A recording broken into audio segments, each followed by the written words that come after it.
जय हिंद भाई सभी को। उम्मीद करता हूँ सब अच्छे होंगे। तो दोस्तों, जैसे कि आप सभी को पता है कि भाई दिल्ली पुलिस एग्जाम में स्कैम को लेकर ट्विटर पे कैंपेन चलाया था और जो कि उस दिन ट्रेंडिंग में भी रहा। अभी आप लोगों के माइंड में चीज़ें आ रही होगी कि भाई आगे किस तरीके से क्या रह सकता है, क्या ट्विटर कैंपेन का कुछ बेनिफिट मिला, या कोर्ट से इस भर्ती का री एग्जाम हो सकता है, या ज़्यादा मार्क्स वालों पे इन्वेस्टिगेशन हो सकती है, क्या भर्ती का जो आगे का प्रोसेस है वो डिले हो सकता है। बहुत सारी चीज़ें आपके माइंड में आ रही होगी, क्योंकि मेरे पास में पर्सनली काफ़ी सारे मैसेज आप लोगों के आ रहे हैं कि भाई आगे चल क्या रहा है। तो भाई जो भी इसमें शामिल है, जो टीचर्स हैं जो अपने अपने बेस पे कोशिश कर रहे हैं, काफ़ी हद तक उनमें से टच में है मेरे। तो सारी चीज़ें आपके साथ डिस्कस करूंगा, जो कहूँगा बिल्कुल जेन्युइन और क्लियर कट, उस बात में कोई दोहराई नहीं होगी। तो वीडियो के साथ एंड तक बने रहना। और जो कैंडिडेट नया हो चैनल पे, वो भाई चैनल को सब्सक्राइब करके इस वीडियो को ज़्यादा से ज़्यादा शेयर कर देना। सबसे पहली चीज़ दोस्तों, अगर हम ट्विटर कैंपेन की बात करें, भाई बहुत अच्छा सहयोग दिया आप लोगों ने, ट्रेंडिंग में रहा और चीज़ें काफ़ी हद तक नॉलेज में भी गई सभी के। लेकिन अगर आपको ये लग रहा है कि सिर्फ ट्विटर कैंपेन से भर्ती में इन्वेस्टिगेशन हो जाएगी या री एग्जाम हो जाएगा, वो कभी भी पॉसिबल नहीं है। क्योंकि इतनी आसान अगर लड़ाई होती तो इससे पहले भी हालात आपने देखे हैं भाई, सीजीएल के एग्जाम में किस तरीके से क्या चीज़ें रही थी। तो अभी आगे क्या होगा उस पर मैं आता हूँ, लेकिन पहले एक बात आपको मैं बता देता हूँ भाई, जो बहुत ज़रूरी है आप लोगों के लिए। जिनके मार्क्स ठीक ठाक है, अपने फिजिकल की तैयारी करते रहना जहाँ पे आप लोगों की ज़रूरत पड़ती है, चाहे वो घर बैठे ज़रूरत हो, चाहे वो मेल डालने की, या भाई बाई पोस्ट लेटर भेजने की, या कहीं पे परमिशन लेके किसी से मुलाकात करने की, उसमें अपना साथ देना है। बाकी अपनी कंटिन्यू फिजिकल की तैयारी रखनी है। क्योंकि अगर हम भर्ती प्रक्रिया के प्रोसेस डिले होने पे मैं बात करूं, तो वो लास्ट में जैसे जब इन्वेस्टिगेशन होगी तो आपके फाइनल रिजल्ट में या ज्वाइनिंग में, उस टाइम पे बिल्कुल डिले हो सकती है, लेकिन फिजिकल आपका डिले नहीं होगा। क्योंकि अभी तो भर्ती कोर्ट में जाके प्रूफ वगैरह पेश करने होंगे और समय भी लगता है, ऐसा तो है नहीं कि 2 दिन में सब कुछ हो जाएगा। तो अपनी तैयारी रखो और जहां जरूरत पड़ती है वहां साथ भी देना है। तो ये एक तो बहुत जरूरी बात थी आप सभी के लिए। अब आते हैं हम कि भाई री एग्जाम पे या फिर इन्वेस्टिगेशन पे। तो दोस्तों, एक सीधी सी बात मैं आप सभी को बता रहा हूं कि भाई जब सामने आने की बात होती है ना, 10% भी तैयार नहीं होते। आप लोग हमारे पास में प्रूफ भेज रहे हो या किसी भी टीचर्स के पास में प्रूफ भेज रहे हो, और ये बात सबसे पहले कह रहे हो कि हमारा नाम नहीं आना चाहिए। ये लड़ाई आप लोगों की है। कोई भी टीचर हो, कितना भी बड़ा चेहरा हो, कब तक आपके साथ खड़ा होगा, वो एफर्ट्स लगाएगा, आपकी तरफ से रिस्पॉन्स आएगा नहीं, 10 दिन 20 दिन महीने में वो भी चुप बैठ जाएगा। भाई उसको क्या बेनिफिट है।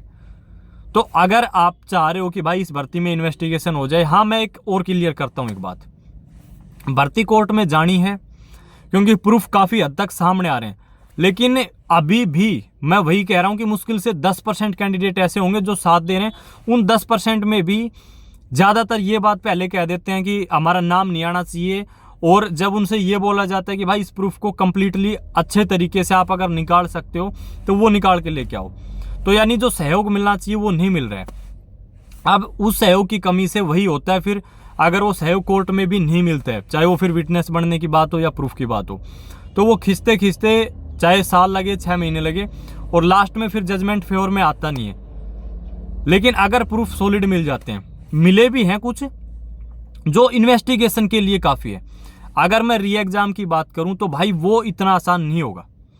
अपना ये नहीं है कि अब मैं आपको झूठा दिलासा ये दे दूं कि भाई हाँ हो जाएगा री एग्जाम, और मेरे कहने से या आपके कमेंट बॉक्स में री एग्जाम लिखने से री एग्जाम हो जाएगा।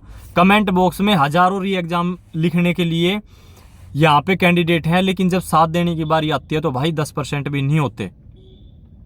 तो री एग्जाम इतना आसान नहीं होगा, लेकिन ये बिल्कुल हो जाएगा, कोई दोहराई नहीं है। किसी भी कैंडिडेट के बारे में जो प्रूफ मिल रहे हैं तो उनकी इन्वेस्टिगेशन या जिनके मार्क्स ज़्यादा है उनकी, प्लस जिस सेंटर के प्रूफ मिल जाते हैं कि भाई इस सेंटर में, जैसे किसी बंदे का प्रूफ मिल गया कि भाई इस सेंटर में इस बंदे के 99 मार्क्स है या 100 मार्क्स है, उसकी इन्वेस्टिगेशन हुई, वो पकड़ा गया, तो उस कंप्लीट सेंटर की इन्वेस्टिगेशन हो सकती है। भाई कोई दोहराई नहीं है, लेकिन समय देना पड़ेगा, एफर्ट्स लगाने पड़ेंगे, आपको साथ में खड़ा होना पड़ेगा। और बहुत जल्द मैं बता रहा हूं, जिस हिसाब से प्रूफ आ रहे हैं, अगर ठीक ठाक से प्रूफ मिल जाते हैं, और फिर कुछ प्रूफ भाई अपने आप निकाल देंगे। जो टीम का गठन किया जाएगा ना इसकी इन्वेस्टिगेशन के लिए।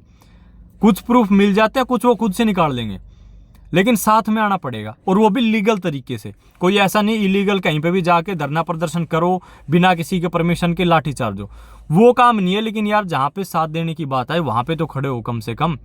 वहाँ पे तो ये मत सोचो कि मेरा नाम नहीं आना चाहिए, या तो फिर इस चीज़ को बिल्कुल छोड़ दो, या अगर आप चाह रहे हो, आपने मेहनत की है कि भाई मेरा सपना टूट जाएगा और एक धांधली करा के सिलेक्शन ले जाएगा, तो प्रूफ निकालो और साथ में छाती ठोक के खड़े हो यार। जब अगर आप खड़े हो रहे हो तो, या फिर बिल्कुल ही मैं कह रहा हूँ इग्नोर कर जाओ, एक ही चीज़ पॉसिबल हो सकती है। तो अभी इस भर्ती में इतना ही है कि भाई जो आगे आने वाला आपका जो फिजिकल का जो प्रोसेस है वो टाइम टू टाइम रहेगा, अपनी तैयारी कर लेना। प्रूफ जैसे सामने आ रहे हैं, बहुत जल्द कोर्ट में भर्ती जा सकती है, बहुत जल्द। अब आगे कोर्ट में जाने के बाद क्या डिसीजन आएगा इस चीज़ का अभी किसी को नहीं पता। वो जैसे जैसे टाइम आगे बढ़ेगा आपको सब पता चलता चला जाएगा। तो जो आपके हाथ में है उसमें अपना सहयोग करो। और ये अगेन कह रहा हूं भाई मैं कि जब साथ देने की बात आती है भाई, तब 10% भी साथ नहीं खड़े होते। पता नहीं क्या वजह रहती है इस चीज़ के पीछे। कहीं पे भी देख लो ये चीज़ कि बोलना बहुत आसान है और जब कुछ करने की बात आती है तो साथ देने वाले की संख्या बहुत कम हो जाती है। अब सौरभ सर है भाई, मेरी बातचीत हुई थी उनसे, 2-3 बार बातचीत होली, सेम समस्या तो यही है। उन्होंने अलग से टेलीग्राम पे चैनल बना रखा है, वहाँ पे प्रूफ दबा के भेजे जा रहे हैं, लेकिन सबसे पहली बात यही रहेगी कि हमारा नाम नहीं आना चाहिए। तो ये चीज़ बहुत हद तक आप लोगों के हाथ में है। अब आपको खुद डिसाइड करना है भाई कि किस तरीके से आपको साथ देना है, क्योंकि किसी भी टीचर को इस चीज़ से कोई बेनिफिट नहीं है। सरदर्दी ही बढ़नी है भाई। वो आपके साथ में खड़ा होकर कोर्ट तक भी जाएगा, हर तरीके का अपना सहयोग करेगा, समय भी निकालेगा।